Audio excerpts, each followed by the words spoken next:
All right, we have a few people joining, but I think in the interest of time, I'm going to begin. Before I pass it over to our co-chairs and speakers for today, I'm going to briefly introduce myself and SID Washington. My name is Malvika Shivasta, and I am the program coordinator for Society for International Development Washington chapter. And today's event, a conversation about teacher coaching, what have we learned, is hosted by the Education for Development Workgroup. Very briefly about SID Washington, if you're not familiar with us, we are the largest and most active chapter of the Society for International Development, an international network founded in 1957 to serve as a global forum dedicated to sustainable economic, social, and political development. We serve as a global town square for the international development community, bringing together people from diverse organizations, disciplines, and career stages in a neutral, independent forum to share information, discuss important issues and challenges facing our community, as we're doing today. All right, there are 3 different ways that you can get involved with us. You can look at our upcoming events and programming at sidw.org. You can also sign up for a weekly newsletter, which has information on all of our programming and events, or you can follow us on social media to look at what we're doing. A few things to note for this event. This event is going to be recorded, and the recording will be shared publicly through our networks and our social media channel. You will also find a recording on our website on the event page after this event. Live transcription closed captioning is accessible. It has been enabled and you can turn it on through your own personal settings. If you have any questions for any of the speakers, please post them in the chat box. Please make sure to note a specific speaker if you have that. And we will try to get to as many questions as possible, although in the interest of time, we may not be able to get to all of them. So just want to make sure everyone knows that. We will be dropping a quick survey in the chat at the end of the event as well. This survey is important because it helps us understand what the participants felt about this event and ways that we can improve our events in the future to kind of cater to our audience. I have a quick poll just to kind of understand who is joining us today and where everyone is joining us from. And I will launch it now.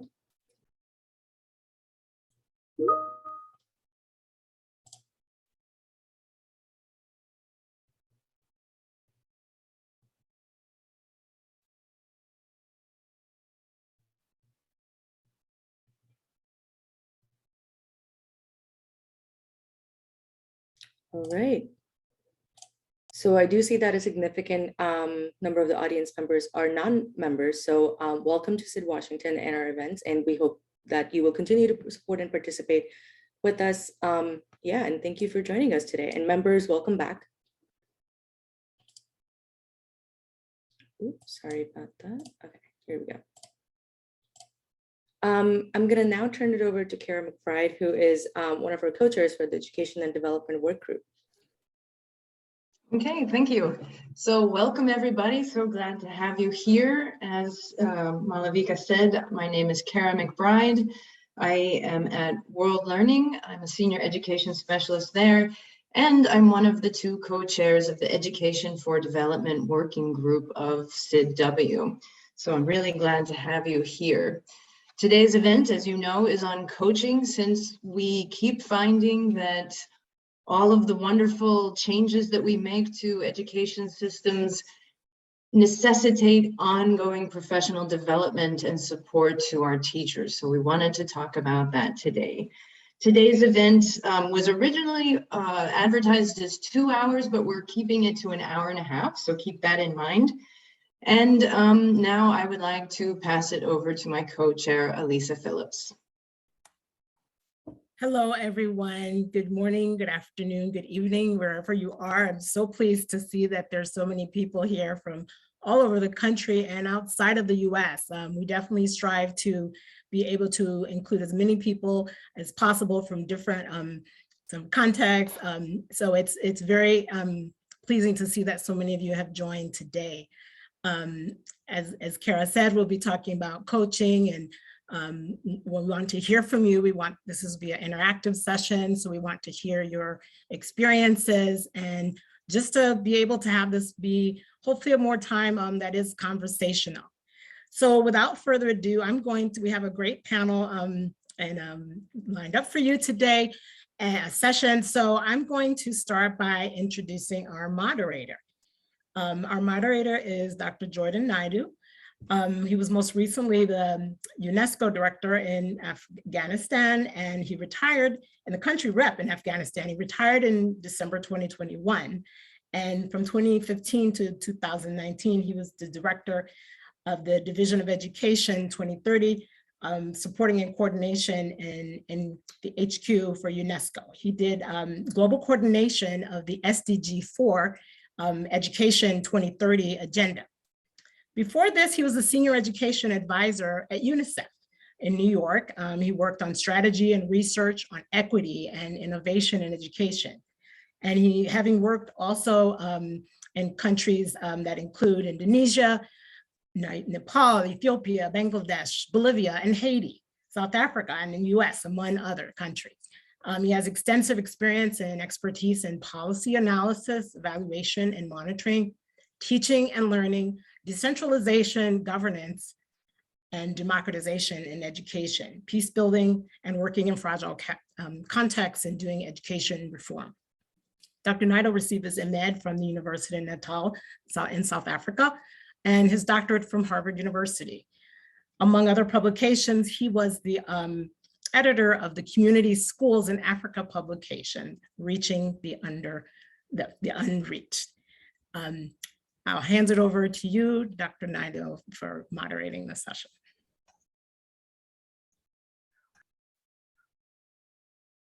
Thank you very much, Alyssa. First, before I proceed, let me first thank Kara, Alyssa, and Malvika, and the Society for International Development, Washington, DC chapter, for inviting me to this session to be the moderator. It's a pleasure and an honor, and I must thank Alyssa for that detailed introduction. And just to add, Alyssa and I were colleagues some time ago when both of us worked at Save the Children US. So it's good to connect back after some time with Alyssa. Hopefully we will have an interesting and engaging session this morning. Before I introduce our three presenters, let me first reiterate some of the logistic arrangements which Malvika alluded to already. As you know, I will first, as the moderator, do a short intervention giving an overview of coaching, some issues, some challenges, some opportunities with regard to coaching and the shift from training as such to adopting a more holistic coaching model in professional development of teachers. This will be followed by three short presentations from our three speakers, Malvika Shivasta, Lisa Estebrooks, and Jennifer Strawn-Fontaine. Thereafter, we will have three breakout sessions where you will be assigned to each of these three groups. I want to emphasize that during the initial presentations, we won't have any questions or discussions, which will be reserved for the breakouts. So please, during the initial sessions, if you have any burning questions or comments, you can list them in the chat and then raise them again during the breakout session. Once the breakouts are concluded, we will return to a plenary session to continue the discussion. And this will give us an opportunity to engage with all of the speakers. But before I proceed with my intervention, let me also thank not only our three presenters, but all of you who have taken the opportunity to join us this morning. I know we have participants from all over the world, so good morning, good afternoon, or good evening, depending on where you are. I'm looking forward to this session, which I think will be not only interesting, but help in our own learning as we move forward, particularly in the context of, I'm a bit of an optimist, so I would say post-COVID world. And I know there's never going to be a post-COVID world because we have to live with COVID for a while to go. So we can move on. Malvika, I should not forget the introductions. As I indicated, our first speaker following my intervention will be Malvika Shivasta, who is a lifelong learner dedicated to nurturing young minds and talent with a decade of long experience in multilingual and multicultural environments. She has focused her work on ensuring foundational literacy and numeracy education, language acquisition, student learning outcomes, competency-based learning, evaluation and assessment, classroom processes, training, capacity building, and teacher and student support. Her presentation will focus on a case study from India. Thereafter, we will have Lisa Estabrooks, the Director of Education for Food for the Hungry, who's been a technical leader for over 18 years of experience designing and implementing education projects and programs focused on early grade reading, teacher professional development, gender and girls education, early childhood development, curriculum development, education research, and positive youth development. Currently, Lisa is serving as the Director of Education Programming at Food for the Hungry, where she provides technical leadership and training for education programs in over 20 countries. Her presentation will focus on a case study from Burundi. Finally, we have Dr. Jennifer Strawn Fontaine, who is a veteran educator of 30 years with experience in early childhood and elementary education. She's been a talented presenter, coach, and advocate on ECE programs committed to pursuing the best practice in culturally diverse, inclusive learning environments. Currently, a primary development coach and intervention teacher, she works with diverse populations. So I think from all of these interesting backgrounds, I'm sure we will have an intensive and good discussion following their presentations. So to move on to my presentation, Malvika, are you going to upload my presentation? I don't have it, but I can give you screen sharing capability if you would like to do it from your side. Okay, I hope I can.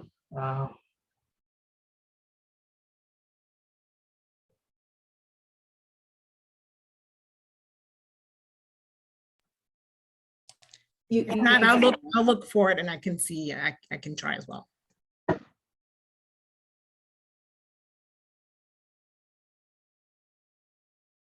Okay, while Alyssa, while we wait, if you can do that, I can start.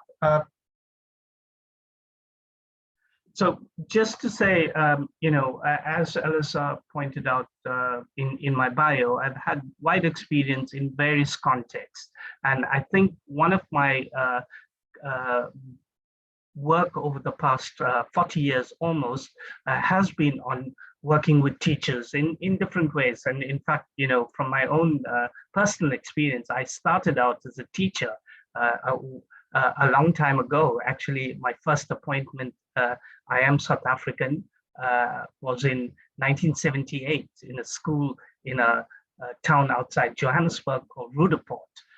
And you know, over the first 7 or 8 years when I taught and moved on from teaching to research and other work, a big experience for me during those times was the inadequacy of the professional development provided to teachers, both during my in-service as well as in my pre-service. And over the years, one of the things that I've come to see in terms of teacher professional development, we've often adopted training models using cascade training that have been fairly ineffective. Often, you know, in a lot of projects, we've kind of focused on teacher training in terms of numbers. I remember, you know, even in a project in Indonesia around, I think 2005, 2006, there was this global database for USAID where we just had to enter on a monthly basis or even weekly the number of teachers we had trained.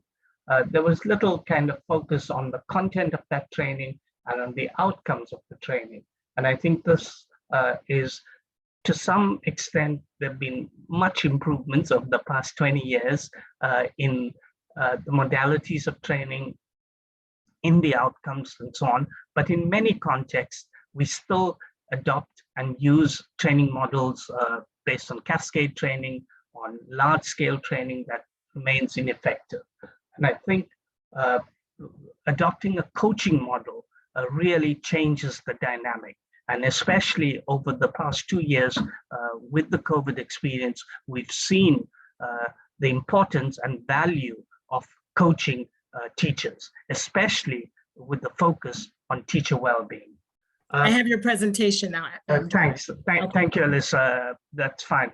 So the first point I want to make, again, reflecting from my own personal experience with direct coaching, I've said I've had coaching experience in different contexts. One of the coaching experiences that I think was quite instructive for me was when I joined the Turning Points school reform model at the Center for Collaborative Education here in Boston.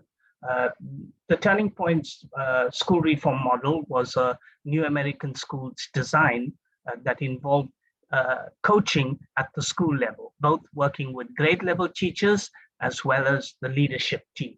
I was part of the design team for Turning Points, working on parent and community engagement, as well as assessment on developing benchmarks to look at the effectiveness of the model.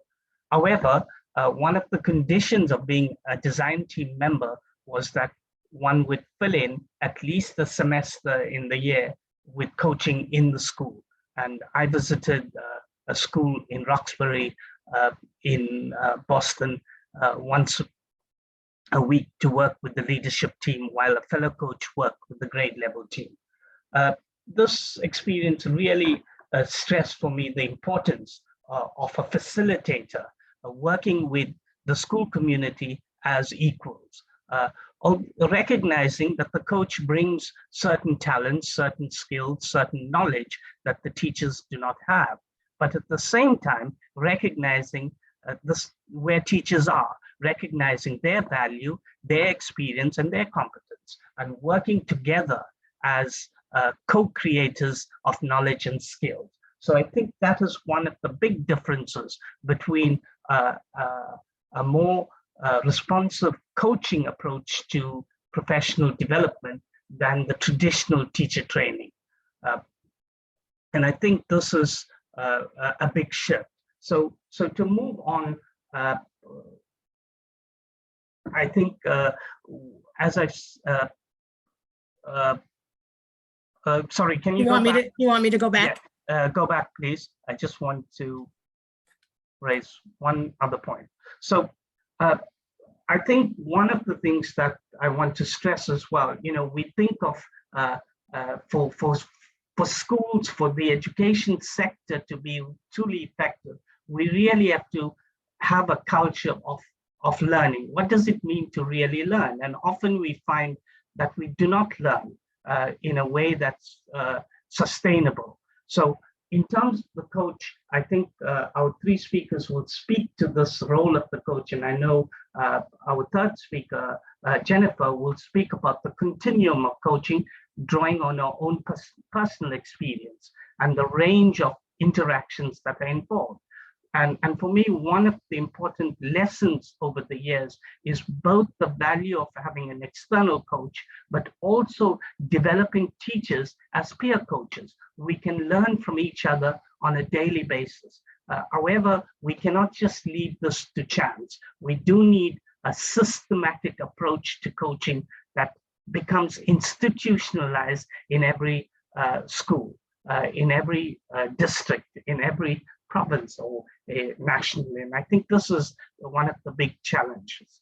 I want to briefly talk about, over the past few years, there's been a lot of emphasis on this move of a more effective coaching professional development model. There's a lot of evidence coming out of a number of studies, including work at Cambridge with the RISE initiative, a number of studies within the US that demonstrates the importance of teacher coaching, and it has worked at all levels of the system, from working with ECD teachers through the K-12.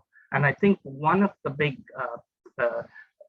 importance of the coaching models, whoever the coach is that the coaches have to have professional experience as teachers. And I think this is one of the big lessons that I found in the international context when I look at the teacher training institutes in many countries, where whether it's based in a teacher college or in a university, often the instructors have little or no direct experience in the classroom. Often they are subject matter experts. And I think this is also the big difference with adopting a coaching model. The coach is often a practitioner, and this is important.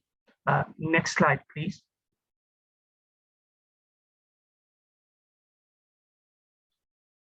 So I'm not going to go into much detail on the issue of the features of good coaching, as I think our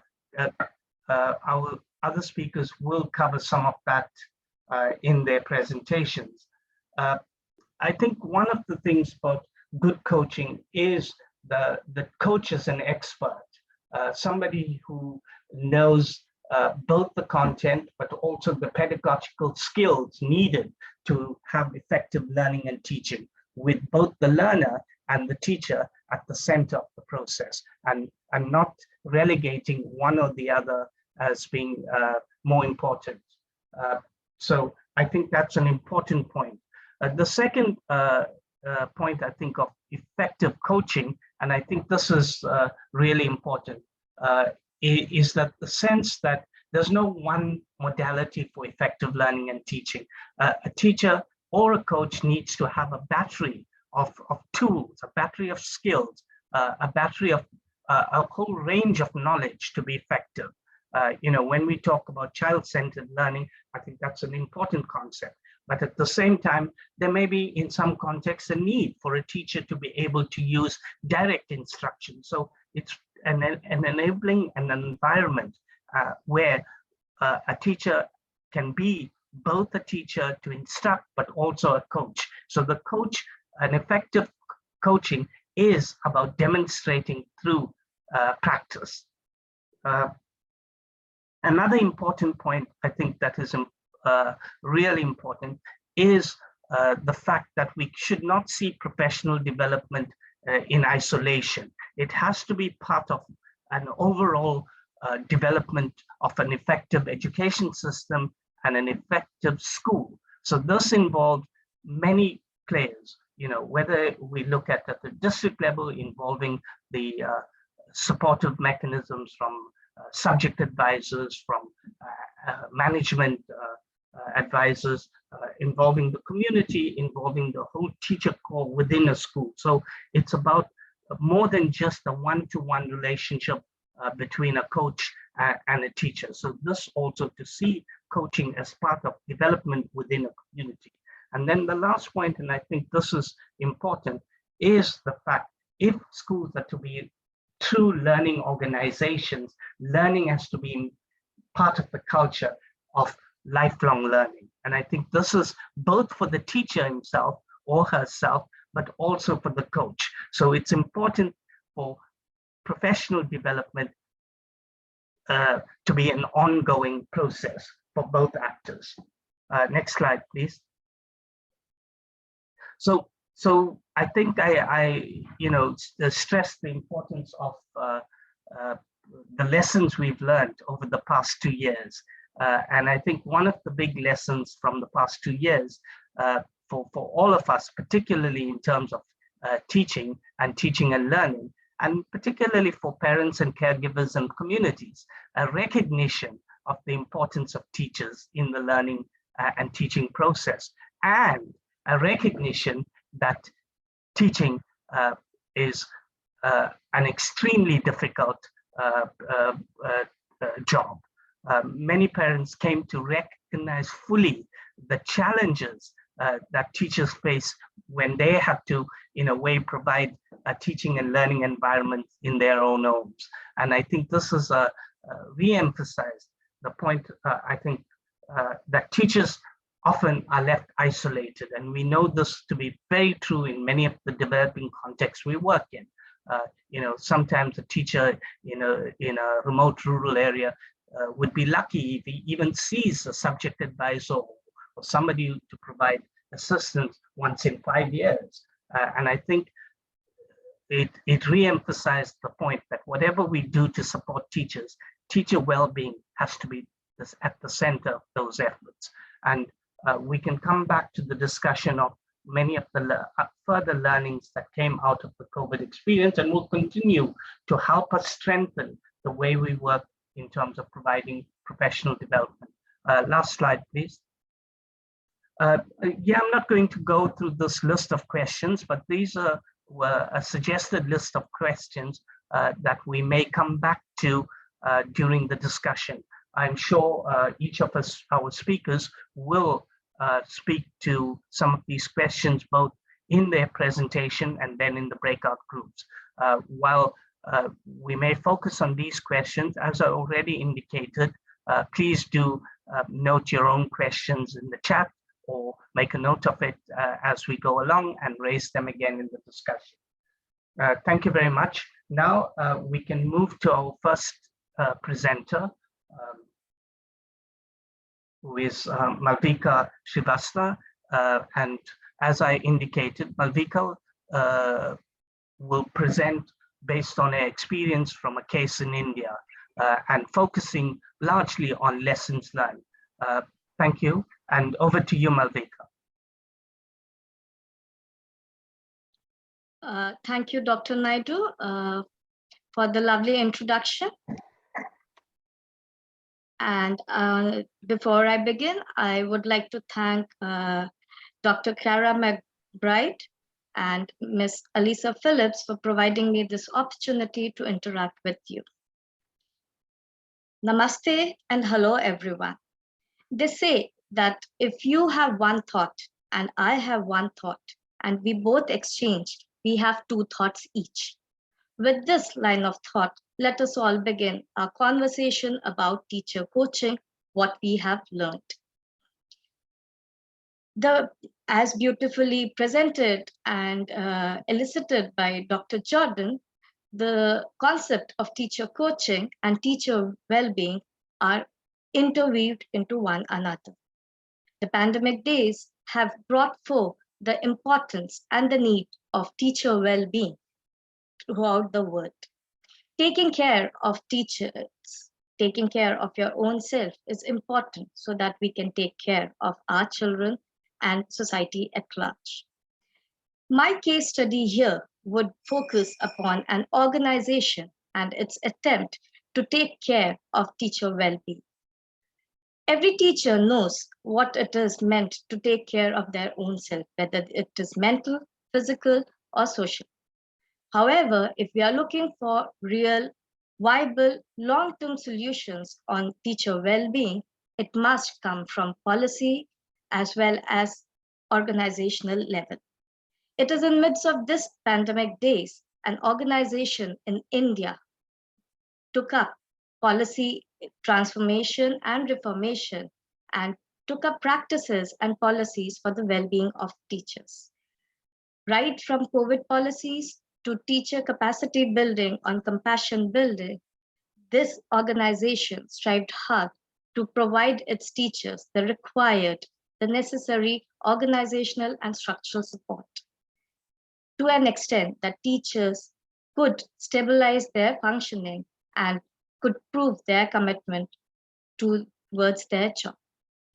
It is in this case study also, we are going to talk about how these teachers could implement an educational outreach program, which focused primarily on socio-emotional learning of students and help these students to come back and focus on their learning needs. Moving on further, we must know that apart from the teachers, there are other stakeholders involved in child learning and teaching process. These stakeholders are none other than the parents, the community helpers, as well as the caretakers. how these three stakeholders together can and should work together for improved learning outcomes for students is another aspect that I would be taking into consideration. And moving on further, there'll be some food for thought as to what strategies, practices we must implement so that we can have better learning outcomes. Eager to hear from all of you and to know the kind of practices and policies that you follow. A part of learning also involves unlearning certain facts and ideas which are no longer needed. So we would also be looking into the pitfalls of the policies and practices that proved to be a hindrance during the COVID and pandemic times towards teacher well-being and student learning outcome. With this, I would like to wind up. Thank you, Dr. Jordan. Thank you, everyone. Thank you very much, Malvika. This overview of your presentation was really very useful and gives us a good means for the deeper engagement during the breakout session. I don't want to summarize, but clearly, the focus on well-being, the engagement of community, and I think the two components you spoke about, having effective strategies for making successful coaching and then linked to policy. We have to look at these 4 components, and I think I hope those who will join your breakout group can get into quite depth on those issues so that we can hear back from you during the breakout, during the last plenary session, and explore in greater detail some of the questions, both in terms of opportunities, but challenges with regard to those 4 areas. Now let me move on to hand over to our next presenter, Lisa Easterbrooks. And again, I'll, in the interest of time, directly go over to Lisa. Over to you, Lisa. Thanks, Jordan. Thank you, Malvika. I really appreciated your emphasis on well-being and the importance of filling your own cup. I know that as a caregiver as well, as a parent, and how important that was, especially during COVID-19. I'm going to talk today a little bit about a unique case study in Burundi, where we have, as Food for the Hungry, been implementing a couple of pilot programs. The first one is intended to be Let's Learn to Read, which is our evidence-based teacher training and coaching program for teachers in grades 1 to 3, focused on effective instructional strategies for early grade reading. Now, Burundi is a unique situation in the fact that during COVID-19, they did not close their schools. So teachers and coaches were able to continue meeting face-to-face and doing this training. So the pilot was about a 6-month phase where master trainers were trained, and then there were 8 separate teacher training sessions focusing on the 5 core reading skills, as you can see here in this graphic, as well as how to effectively use teaching and learning materials for literacy in the classroom and how to use formative assessment. And then there was also an evaluation pre and post the pilot, monitoring, teacher observations, and then ongoing teacher support and coaching. Next slide, please.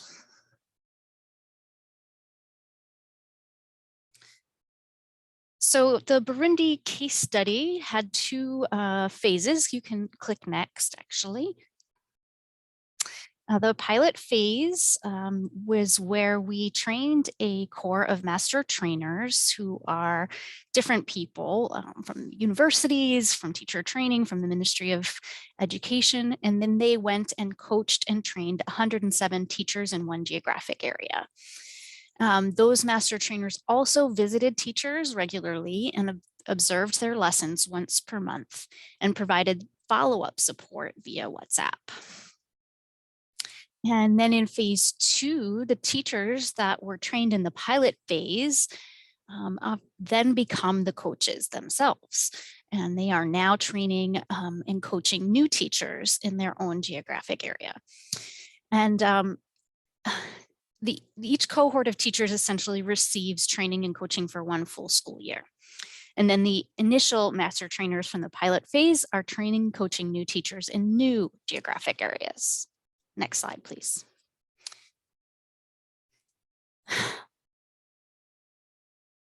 Oh, I don't know why you can't see that text. That is really strange. Is it white for all of you as well?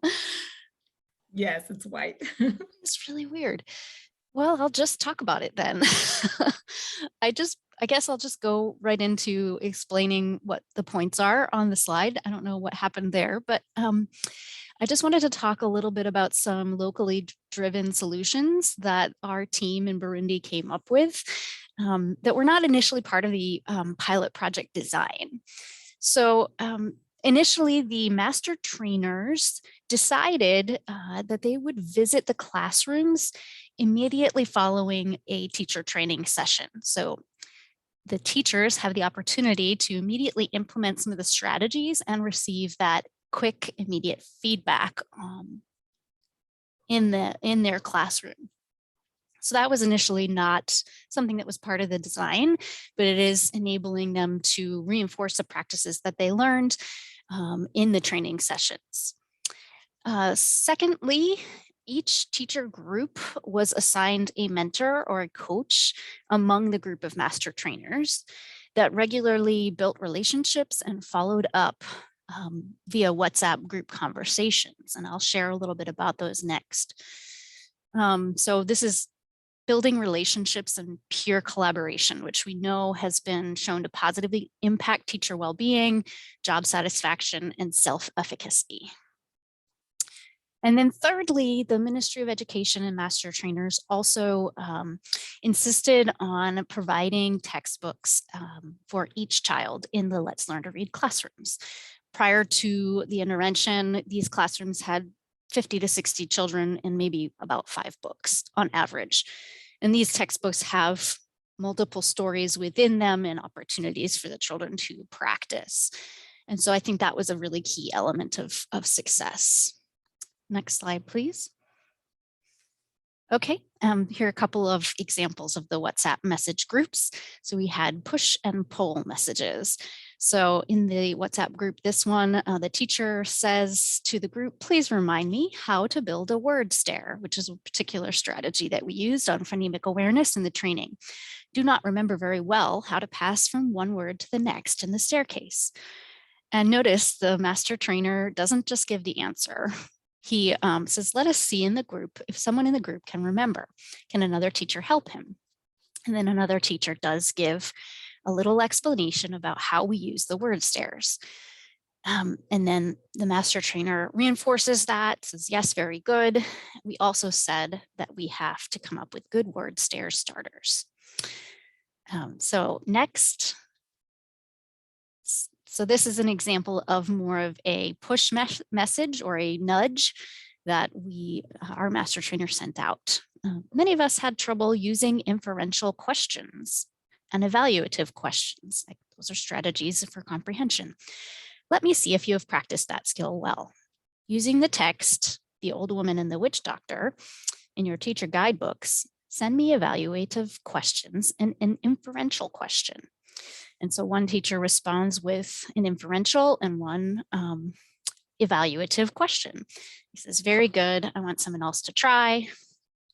And then he follows up with another example. Why do you think the witch doctor asked to be paid first? So these are referencing specific stories in the curriculum and the teacher guides. So that's the end of my WhatsApp presentation, but I look forward to talking more with you in the breakout rooms about some of your experiences with locally driven solutions. What did your program staff or Ministry of Education partners come up with that was unique and different and maybe not part of the plan, but a really important factor for success of your coaching programs? Thanks. Thank you very much, Lisa.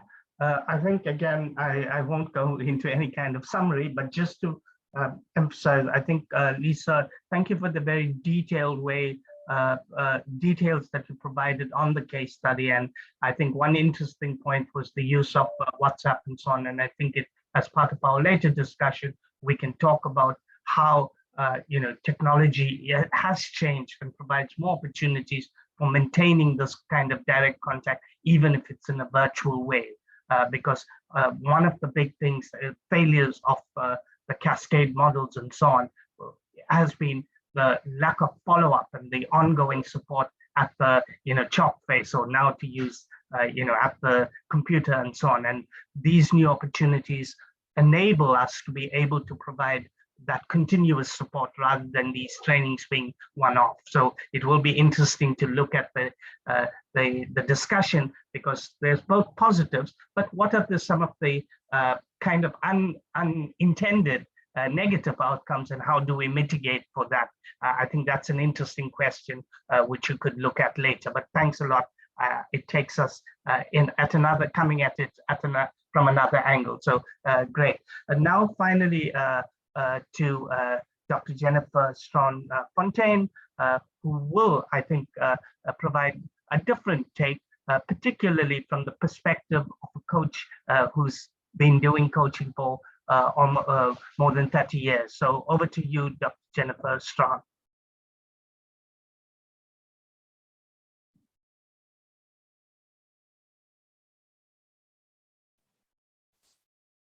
Hello, everyone, and welcome, and thank you, Sid Washington, and for allowing me to participate in this conversation for teachers around coaching. As mentioned, I am a veteran teacher, and so I'm going to be sharing from the lens of a practitioner. I'll be sharing my journey through the different roles that I've had to utilize coaching skills.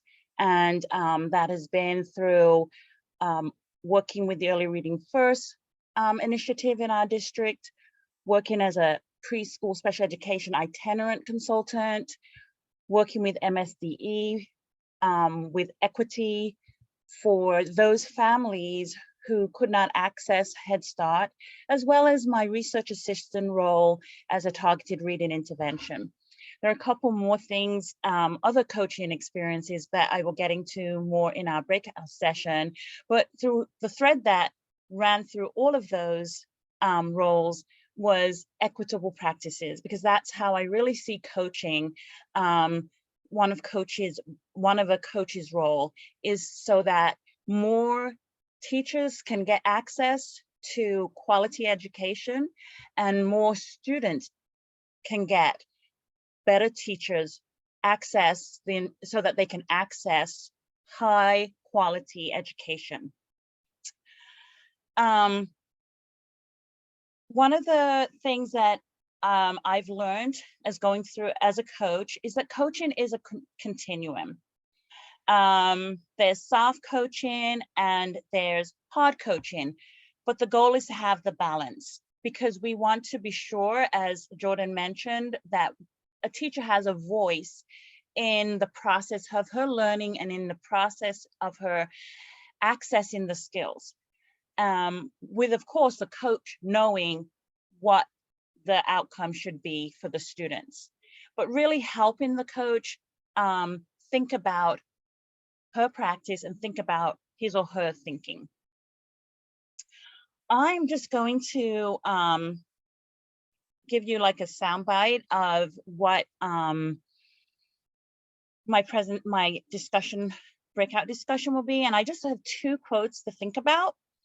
And it's been by, they're from Eleanor Aguilar, which is Coaching for Equity. And one of these quotes is, skillful cognitive coaches apply specific strategies to enhance another person's perceptions, decisions, and intellectual functions. Changing these inner thought processes is a prerequisite to improving overt behaviors that in turn enhances student learning. And this was quotes in the website that Eleanor Aguilar has, which is Bright Morning Team, that this was a quote from someone that was participating in the coaching process. And I love that it talks about enhancing another person's perception, because as a coach, we want to enhance the qualities that are already there in the person that we're coaching. And really, our goal is to be student-centered in our approach and in our long-term vision as we coach our teachers.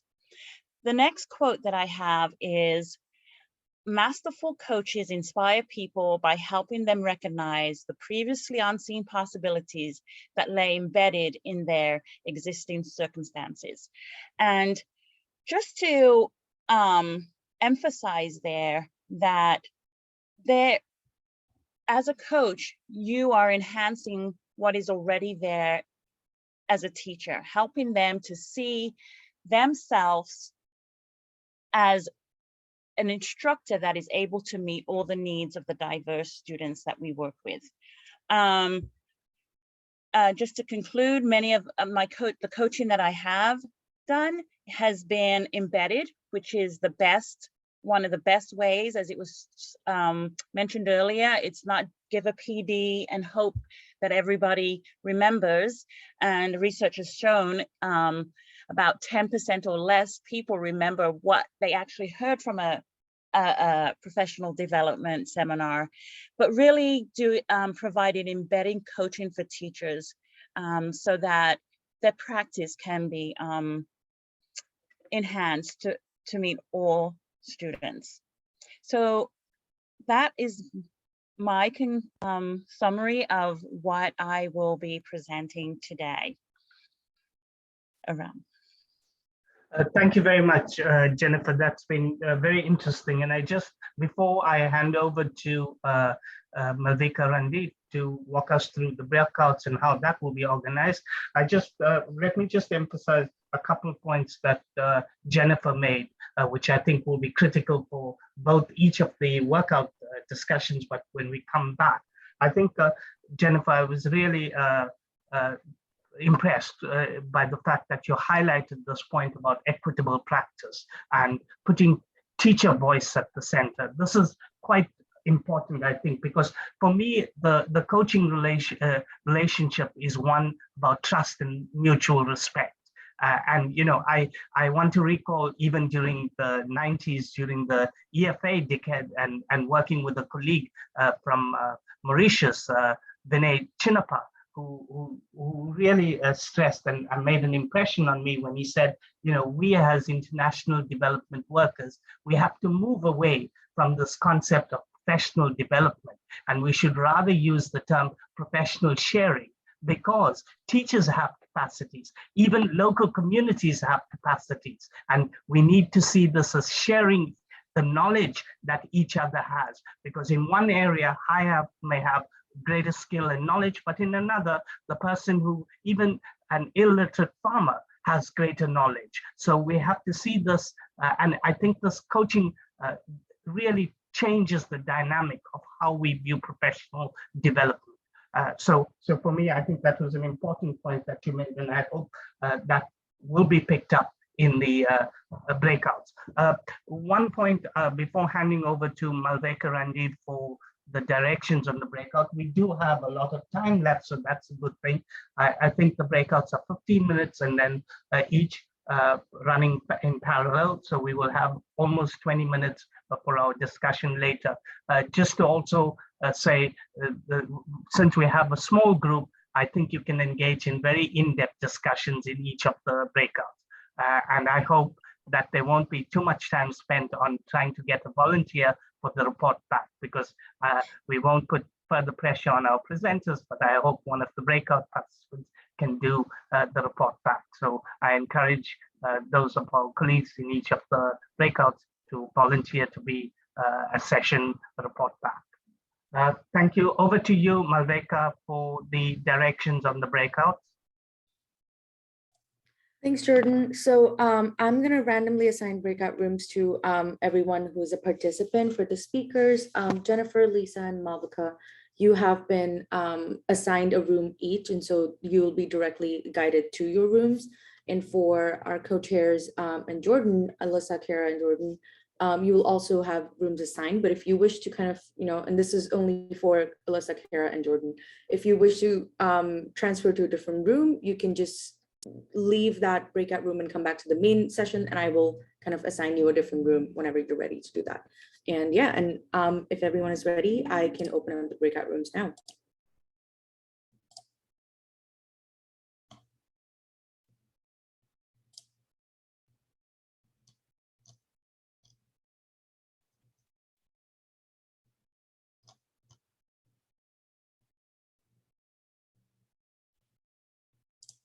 Mm-hmm.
Yeah, sorry. Hi, Kara.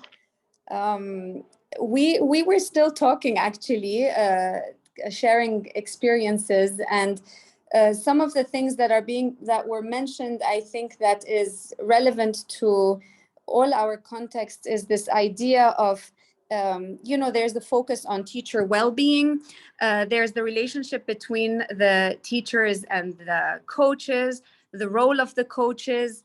How do you make sure that there is in fact this in Lebanon we have this idea, if you want, teachers have this idea that whenever there's a coach coming in, while there is more of an individual basis relationship that is created, they still fear this it's as if they're coming in and they're assessing them, so there's always this fear. So how do you minimize this perception of who the coaches are, what role they play, and so on and so forth? This is as much as I think we got, but these are some of the common things that I think were discussed in the group. But please, if I've missed anything, if anybody wants to jump in and share more. No, I think that was great, Garine. I think Mike was adding more about on caregivers and teachers working together also. Just an example, if he wants to just share that quickly.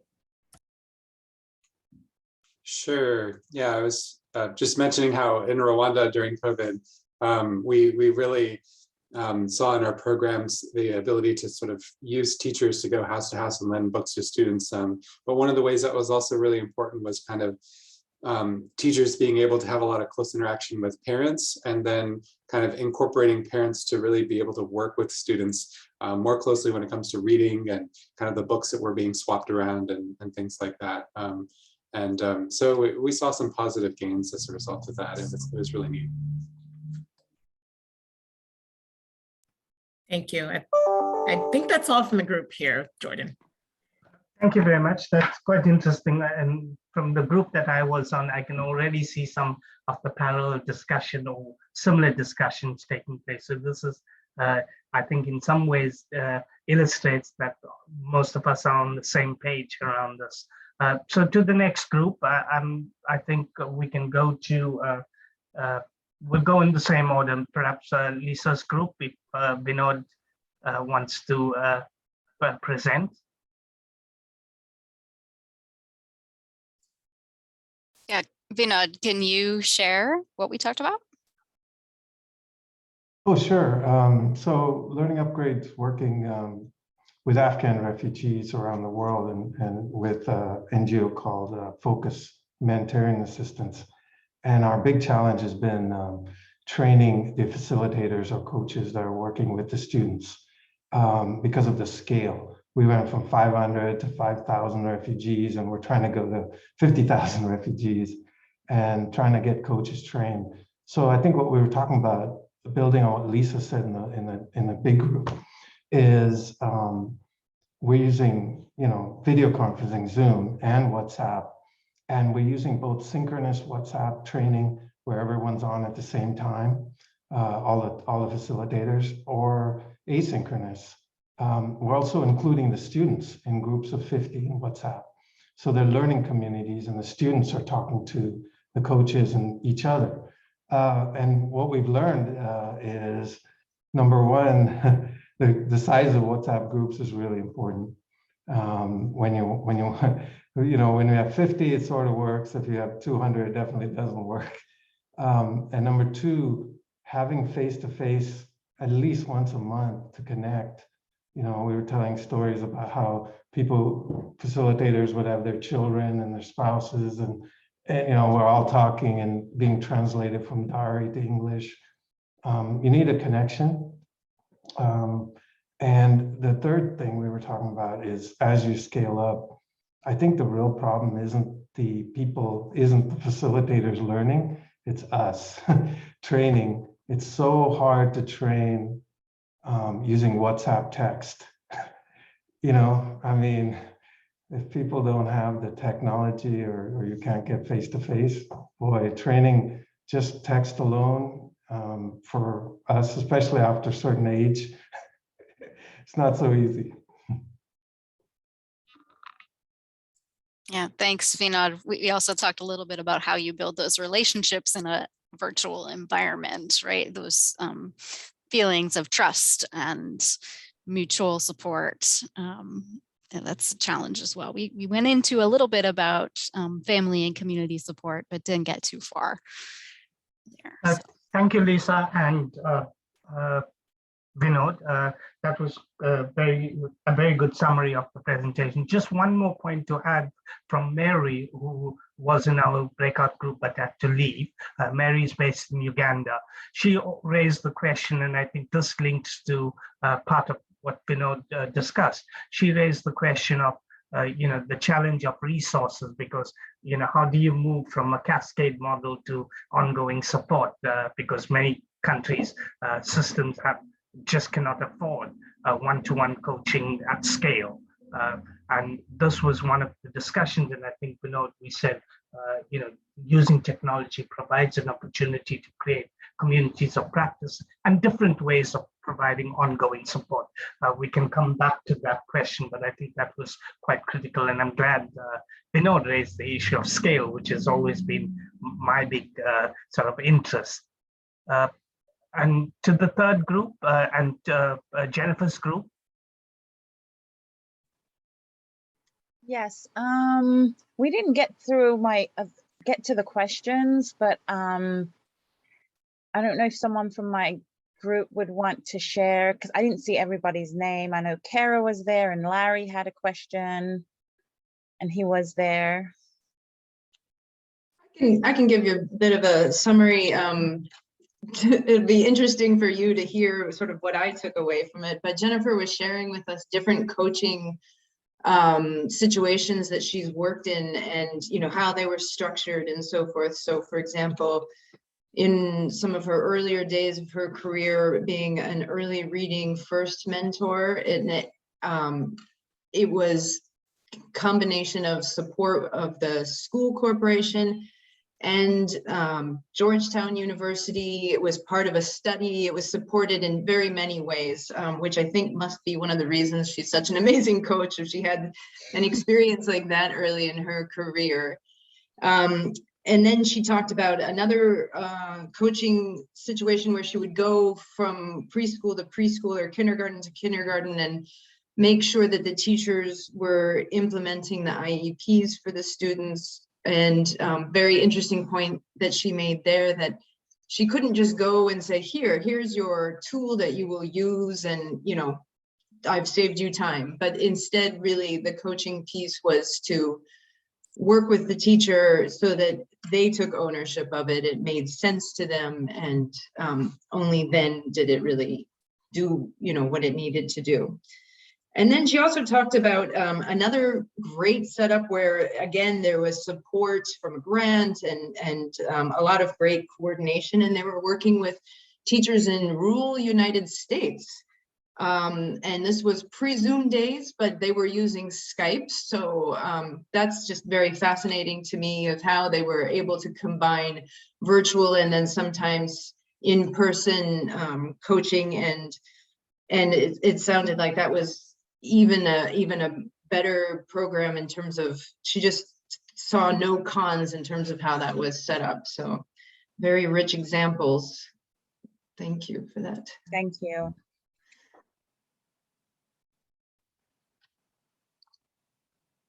Thank you to all.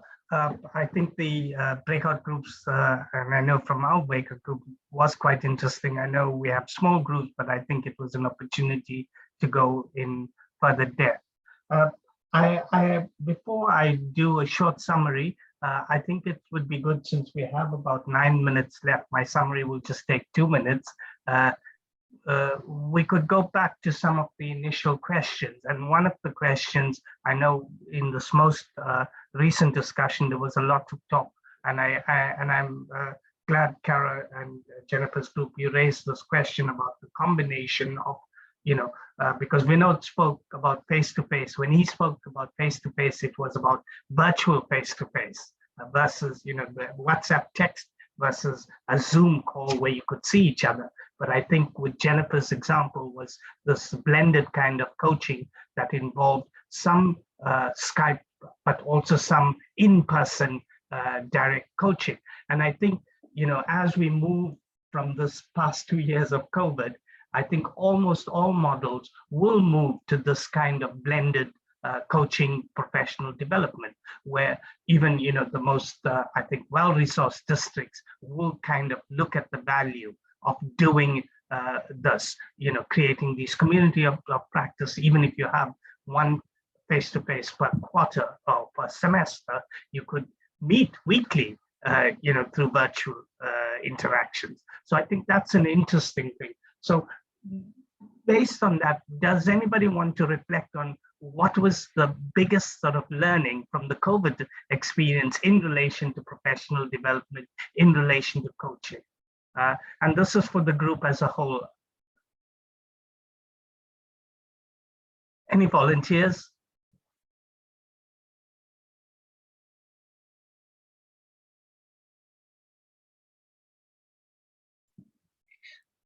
Well, I do. Go ahead, Jennifer. Okay. Well, I do think that COVID provided the opportunity for teachers in two positive ways. One, it highlighted teacher well-being. And as I have said before, teacher well-being was always there before COVID, because it is a very isolated profession and can be a very isolated profession. And the second thing is, coaching was definitely there to provide the technology piece, because for many teachers, that was really a new, they really had to broaden their, it's not repertoire, but they needed to open, they had to get new learning to even get to their teaching. So I do think that even that in itself, teachers needed to be supported with in terms of their well-being, and am I doing what I'm supposed to be doing for the students, and not give up. Yeah, definitely, Jennifer, I would add that, I think COVID highlighted this, this challenge of cognitive load, right, for both parents and teachers. As a parent myself and someone who is supporting parents, caregivers in other countries, as well as teachers, there's only so much that you can fit in your brain, right? And so if you also have concerns about your own family's health and welfare, your mental health and things like that, there's very little little space left for learning new technologies and new ways of interacting with children. So leaving the space and the time for those things which all of a sudden take more cognitive load, I think is a critical learning from COVID. Yeah. I think just to add to that, I Thank you think to it helped both. us. No, I was just going to say, just to add to that, I think it's helped us to draw on some of what we know from just the body of work on education and emergencies and conflict and crisis, that we tended to focus a lot on the conflict side of everything, and of conflict and crisis, but not that COVID was a health crisis and a different type of a crisis. And there's a lot that we can draw on in terms of the self-care pieces, and that teachers were going through this at the same time as families, as kids. So I think there's a lot in sort of those education and conflict and crisis, the literature, the research that we can draw on in this same situation, and that it's a different type of a crisis, but definitely a crisis, and how to support teachers. So I think it brought that back to our memories, and in a different type of crisis. Thank you very much, Alyssa, and thank you to Lisa and Jennifer. I think since we are reaching the end, I wanted to go back to the question of caregivers and communities, but perhaps we do not have enough time to reflect on that question. But I think, I hope people will continue to discuss that, because sometimes there's this tension between, where teachers are part of the community, they're seen as a strength and so on, but there's also communities where there's a direct sort of conflictual relationship sometimes between the community and the teacher, and how do we balance the two? But the big recognition, I think, even from what I heard earlier, was we have to see it as part of our own overall community. This question of isolation is counterproductive. So both for the community or for the teacher, there's this integral relationship. So let me sum up. I think to go back, one of the first things overall, and this, my last point really makes that this relationship between teacher and coach there's a duality of relationship based on trust and mutual respect. The recognition that both bring something to the table, and that we have to start with where teachers are at the particular point, taking into account their skills, their professional commitments, but also their emotional state. We talk a lot about social and emotional learning within the curriculum today, but often we tend to ignore the social and emotional sort of state of teachers. So this question of well-being is extremely important. In whatever professional development strategy we use, we have to consider the human element. And I think for me, this is one of my biggest sort of learnings over my career, is that we've adopted far too many technocratic approaches within education, whether we think of policy, whether we think of teacher training, in almost everything we do. So we have to re-engage from a humanistic perspective. And I think that is important. And a true coaching model is about humanism. That's the first takeaway. The second, I think, is this question of how do we utilize technology in a much more effective way. Technology is not a silver bullet. It's just another tool that we can use for greater efficiency, for greater effectiveness, and it helps us from a resource perspective. But the important thing, and I think Vinod in the small breakout group really pointed out, that we have to adapt the technology to the local context and to the circumstances we face there. We cannot bring it in as a kind of, again, as a silver bullet solution and drop it in a context. It has to be this question of synchronous, asynchronous, and how do we create opportunities in a virtual world where connections are made more seamlessly. And then perhaps the last point, and I think this is something, as I said, is important for me, is, as we move from pilot training to large-scale training, and I know Malvika spoke about the experience in India, and India in some way is unique because India is always at scale, given if we count just numbers. But how can we use those lessons from a country like India or China, where scale means billions rather than millions? And so that's another important lesson. Let me stop there, and perhaps just to say thank you to everyone, and then hand over to Alyssa and Kara for some final words.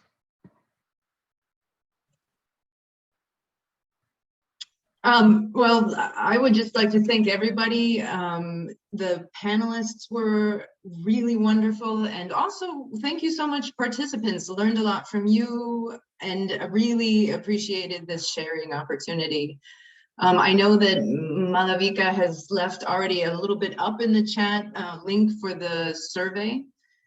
So yeah, if either you or Lisa want to say one last word. Yeah, I'll just say a last word. Thank you all for coming. It's been a really rich session. I've learned a lot. It's been great to connect with some familiar faces, and just thanks for engaging in this, giving of your time to talk about this important topic. I hope it was useful for you, and yeah, stay tuned to our upcoming events and in the coming months. Malvika, over to you. Thanks, Elisa.